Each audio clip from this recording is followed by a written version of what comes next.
परम पूज्य गुरुदेव के जीवन में उनकी 15 वर्ष की आयु में 18 जनवरी 1926 को एक सत्ता का आगमन हुआ। अदृश्य शरीरधारी, सूक्ष्म शरीरधारी अदृश्य सत्ता जो केवल उन्हीं को दिखती थी और उनके अखंड दीपक के सामने आकर के प्रकट हुई। जो दीपक उन्होंने जलाया था इस संकल्प के साथ जलाया था कि इसको अखंड जलाएंगे, पर कभी कल्पना भी नहीं थी कि उस दीपक के साथ साथ एक हिमालयवासी गुरु पधार जाएंगे। उन्होंने आते ही सबसे पहले निर्भय करते हुए उन्होंने कहा कि हम तुम्हारे गुरु हैं, जन्म जन्मांतरों के गुरु हैं। तुम्हें शायद याद ना आ रहा हो तो हम तुम्हें बोध करा देते हैं।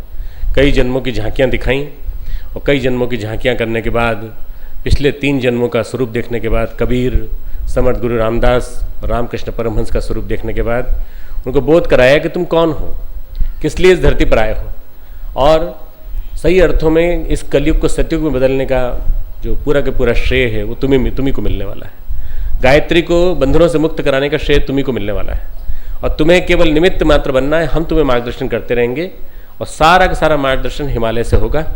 हिमालय की ऋषि सत्ताएं तुम्हें मार्गदर्शन देंगी। समय समय पे तुम्हें हिमालय बुलाया जाएगा, तुम हिमालय आना और वहाँ आकर के सारा का सारा मार्गदर्शन लेते रहना। कब आना है ये हम तुम्हें बताते रहेंगे। 15 वर्ष का बालक इससे ज़्यादा और क्या कह सकता था। उसने अपने दोनों हाथ जोड़े और एक ही बात कही कि आपने कहा है सो आपकी बात तो विश्वास है। समर्पण सो समर्पण। आज से अपना आपा सब कुछ आपको समर्पित कर दिया।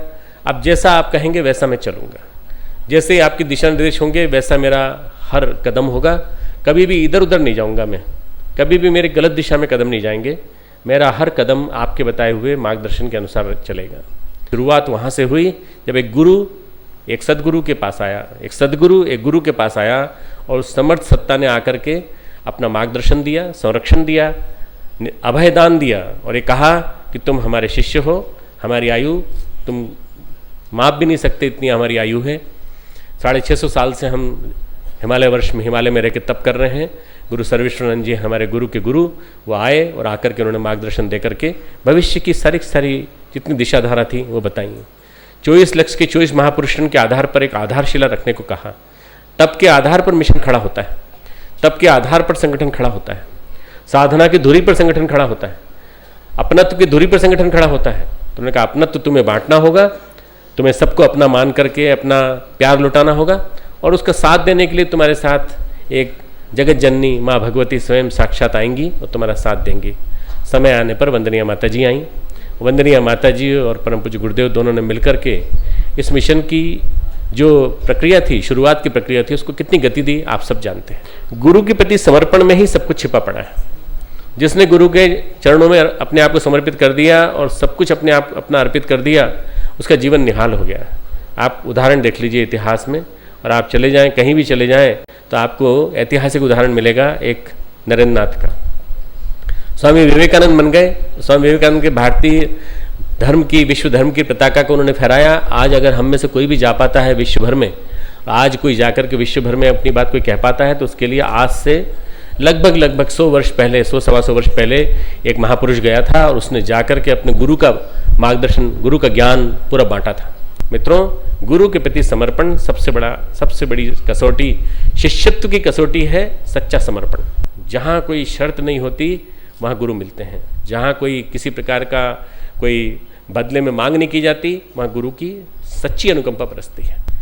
गुरु भगवान शिव और उनकी पहली शिष्या पार्वती। गुरुम शंकर रूपिणम, गुरु शंकर रूप होता है। ब्रह्मा विष्णु महेश तो होता ही है, पर गुरुम शंकर रूपिणम। यमाशितो ही वक्रोति चंद्र सर्वत्र वंदते। उसका जो ये चंद्रमा है सर्वत्र उसकी वंदना होती है। ये गुरु की वंदना है शंकर के रूप। ऐसे सदगुरु का हम ध्यान करें, नित्य नियमित रूप से ध्यान करें। ऐसे श्री राम शर्मा आचार्य जी को हम वर्ण करते हैं, उनको गुरु रूप में हम मानते हैं। मुझे आप गुरु दीक्षा दीजिए, आप साक्षात महादेव हैं, आप गुरु दीक्षा मुझे दीजिए। लगभग इसी रूप में वंदनीय माता जी ने गुरु दीक्षा ली और गुरु दीक्षा लेने के बाद शिव और शक्ति का एक समन्वय स्वरूप बनता चला गया। गुरु की महिमा ऐसी है। ये देश गुरुओं का देश, ये गुरुओं का देश, जगत गुरु हमारा भारतवर्ष इतना महान देश है मित्रों कि हमें अपने आप पे नाज होना चाहिए कि हम इतने महत्वपूर्ण गुरु, एक ऐसे सदगुरु से जो कि स्वयं परमात्मा के स्वरूप थे।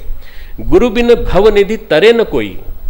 तुलसीदास जी ने कहा है गुरु बिन भवनिधि, इस भव सागर को कोई पार नहीं करा सकता। गुरु ही भवसागर को पार करा सकता है। गुरु से बड़ी कोई सत्ता नहीं, गुरु से बड़ी कोई वास्तव में शक्ति नहीं। गुरु यदि हमारे साथ हैं तो हम सब कुछ कर सकते हैं। हमारे YouTube चैनल को सब्सक्राइब करें और बेल आइकन को दबाएं ताकि आपको नोटिफिकेशंस मिलते रहें।